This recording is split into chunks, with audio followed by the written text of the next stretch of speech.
Recent voice நேயர்களுக்கு நன்றியும் வணக்கமும்.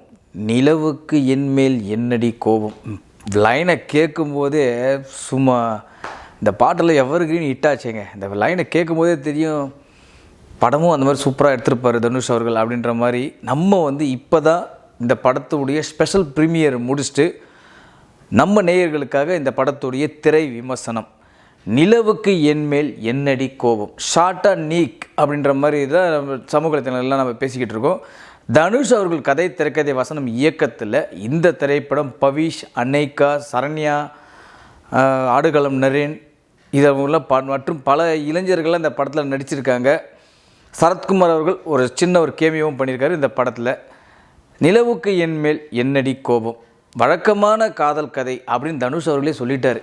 நீங்கள் பெருசாக நான் டைட்டில் வச்சதுக்காக வித்தியாசமான காதல் கதையாக இருக்க ஒரு காதல் கோட்டை மாதிரி ஒரு பூவை உனக்காக மாதிரி லவ் ஸ்டோரியாக நினச்சிடாதீங்க சார், இது ஒரு வழக்கமான காதல் கதை அப்படின்ற மாதிரி தனுஷ் அவர்கள் ட்ரெய்லர்லேயே நம்ம சொல்லிட்டார்ல. நம்ம அதை பேஸ் பண்ணி தான் நம்ம போய்ட்டு படத்தை பார்க்க போனோம்.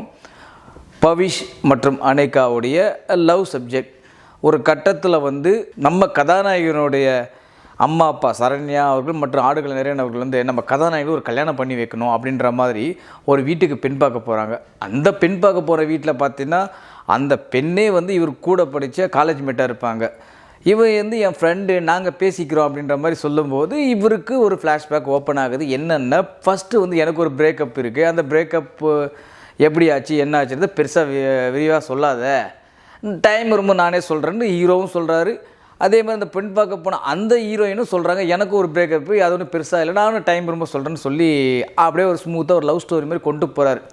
அது எப்படி சொல்கிறதுன்னா, இந்த காலத்தில் உள்ள இந்த இளைஞர்கள் இந்த புதுசாக லவ் பண்ணுறவங்க அவங்க எப்படி இருப்பாங்க, ஃபஸ்ட் டைம் ப்ரப்போஸ் பண்ணும்போது கொஞ்சம் நாட்கள் கழித்து பார்த்தோம்னா அவங்களுக்குள்ள ஒரு பர்சனல் விஷயங்கள்லாம் ஷேர் பண்ண ஆரம்பிப்பாங்களே, அந்த மாதிரி தான் இந்த படத்தில் ஷேர் ஆகுது. திடீர்னு பார்த்தீங்கன்னா இன்டர்வல் அப்போ தன்னுடைய பிரேக்கப்பான முதல் காதலி திருமணம் அப்படின்ற மாதிரி இன்விடேஷன் வீட்டுக்கு வரும்போது அவருடைய மனநிலை எப்படி இருக்கும் அப்படின்றத இன்ட்ரோவலோட சொல்லி முடிச்சிருக்காங்க இந்த திரைப்படத்துடைய திரைக்கதையை தனுஷ் அவர்களுடைய இயக்கத்தில். சரி, தனுஷ் அவர்கள் ஆல்ரெடி தெரியும் பவர் பாண்டி மற்றும் அடுத்து பார்த்தீங்கன்னா ராயன் ஒரு படம் எடுத்தார். 2 படத்துக்கும் சம்பந்தம் இருக்காது. இது 3வது படம். எந்த 3 படங்களும் ஒரு படத்துக்கு ஒரு படம் சம்மந்தமே இருக்காது. ஸோ அந்தளவுக்கு கலர்ஃபுல்லாக இந்த படத்தை ஒரு ப்ரெசன்டேஷன், அதாவது நம்ம ஒரு பொக்கே வேணும் சார், கடைக்கு போகிறோம், கடைக்கு போகும்போது நான் ஒரு ஃப்ளவர் பொக்கே எனக்கு ஏற்ற மாதிரி டிசைனாக பண்ணி கொடுங்க சார் அப்படின்னு நம்ம சொல்லிடுறோம்.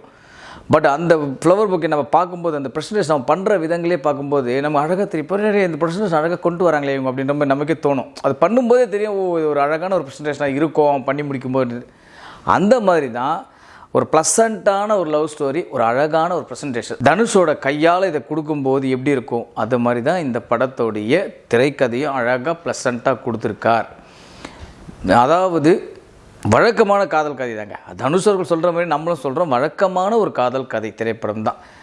சும்மா ஒரு பிரேக்கப்பு, ஒரு லவ், அங்கே ஒரு சின்ன சின்ன காமெடிகள், ஃப்ரெண்ட்ஸுக்கு நடுவில் நடக்கிற காமெடிகள், சில அங்கங்கே கைத்தட்டல்கள்லாம் வாங்கிக்கிறாரு.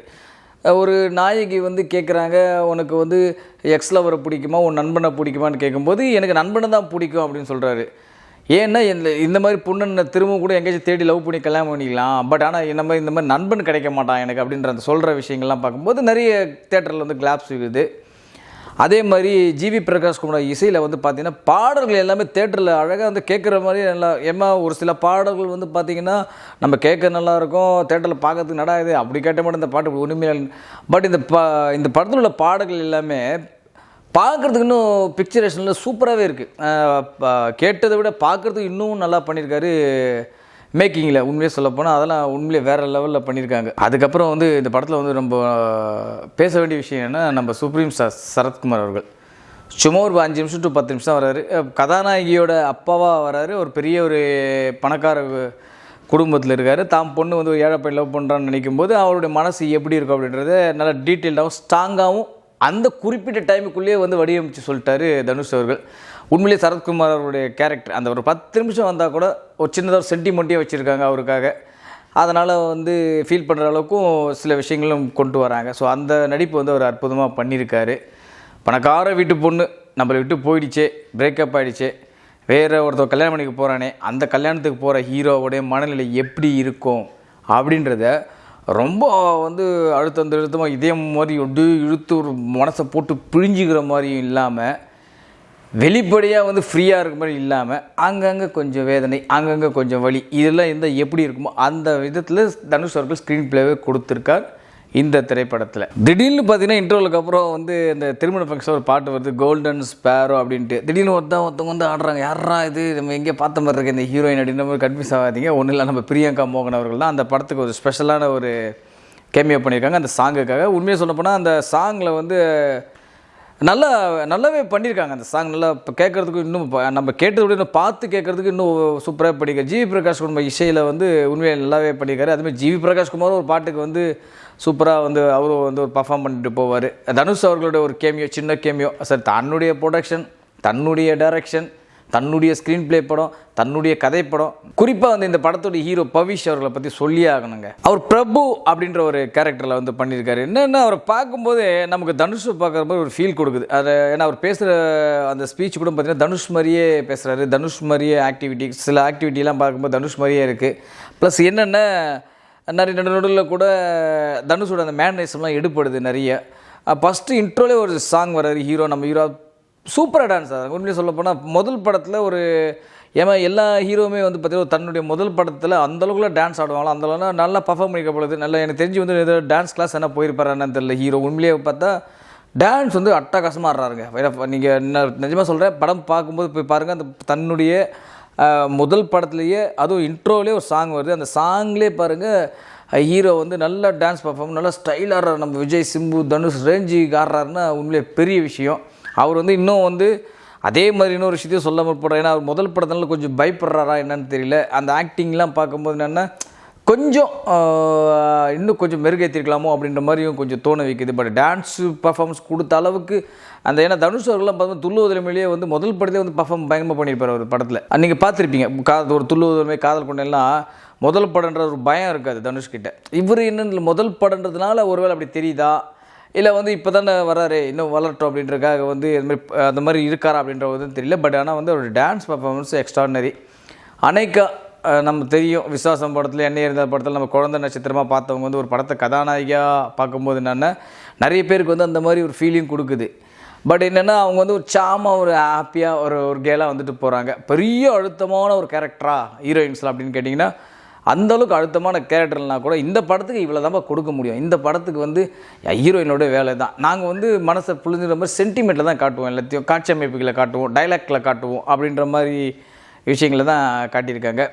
சில விஷயங்கள் வந்து பார்த்திங்கன்னா நம்ம நினைவுபடுத்த, தனுஷ் அவர்கள் நடித்த படங்கள்லேயே வந்து சில காட்சி அமைப்புகளை நினைவுபடுத்த மாதிரி இருக்கும். இப்போ ஒரு தங்க மகன், அதுக்கப்புறம் பார்த்திங்கன்னா ஒரு மயக்கம் என்ன, இந்த மாதிரி படங்கள் வந்து சில காட்சி அமைப்புகள் மாதிரியே இருக்கும், அந்த சாயல் மாதிரி போய்கிட்டு இருக்கும். பட் நம்ம அதே படத்தில் இருக்கிற சீன்கள்லாம் ஒன்றும் கிடையாது, அந்த மாதிரி ஒரு சாயலில் இருக்கிற மாதிரி இருக்கு. ஏன்னா தனுஷ் ஸ்டைல் படம்னும்போது என் படத்துலேருந்தே ரெஃபரன்ஸ் எல்லாம் எப்படிறா அப்படின்ற மாதிரி கூட ஒரு நினச்சாரான இதில் தனுஷ் சார் அவர்கள்.